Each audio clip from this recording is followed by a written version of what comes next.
Welcome to the October 16th edition of the Sideline View here at the Hockey House in downtown Brainerd. And Jeremy, I don't know about you, but last night was one of the nicest nights of the year, I think. And here, was the last game of the regular season. That doesn't happen too often. But you saw a heck of a good game over in Crosby.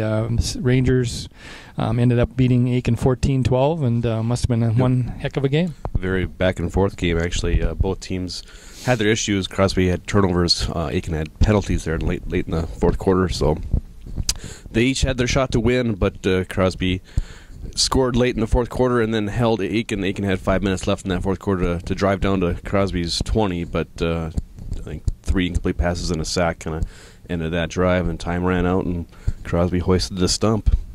It's a good game. Very good game. Both teams, neither team really threw the ball well, but they ran up and down the field. I look forward to reading your story here today. And I was in Grand Rapids last night, and Warriors took it to the Thunderhawks. No surprise. Thunderhawks hadn't won a game yet, and it ended up 52-7 for Brainerd. Brainerd scored 52 straight, and then Grand Rapids scored at the end. Hanson Devine had another nice night. He had all of his passing yards in the first half, and I want to say he threw for like 130 yards and 2 touchdowns, so a good night for him. And each of the wide receivers caught a pass. Defense recovered 3 fumbles, intercepted 2 passes. Chris Peterson returned 1 for a score, so it was really ended it on a high. And because of Moorhead beating previously unbeaten Bemidji last night, Brainerd shares a conference title for the first time, or 5th time, I should say, in the last 5 years. So they got a nice streak going. And then St. Francis last night beat Chisago Lake, so Brainerd got the number 2 seed. Chisago fell all the way to 4. St. Francis, I think, has won like 5 straight. So Brainerd gets a bye on Tuesday, and then they'll host the St. Francis Duluth East winner, which I think we know who that will be. That'll be October 25th in the semifinals. So it was a really a good night in the way the season turned out and ended here for Brainerd. Really, 2 seed in the section and then winning to share the conference title was a good last couple days for the Warriors. What else we got? Swimming on Tuesday, then the Brainerd Warriors finished second in the CLC conference.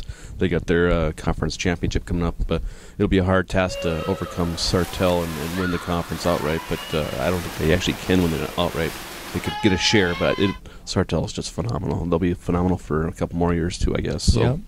I know CLC Raider football continues to climb up in the rankings. They're in the top 10 this week, I believe, and unbeaten. Already won the Northern Division Championship, and going for an unbeaten regular season on Saturday against Ridgewater. And then CLC Volleyball, I know, too, continues to roll. They keep moving up in the rankings. I think they're 4th now, I want to say, and they beat Northland in a big match here last week, so they've really started to point it toward the playoffs here too. But we have postseason coming up and almost everything, I guess, here. So, and we're already into it. Tennis in our area, is almost over. We have 3 Staples Motley Cardinals going, and their team. Yep. And their team. So, soccer is finished. For us, Brainerd boys and girls, Little Falls boys and girls, all finished. So.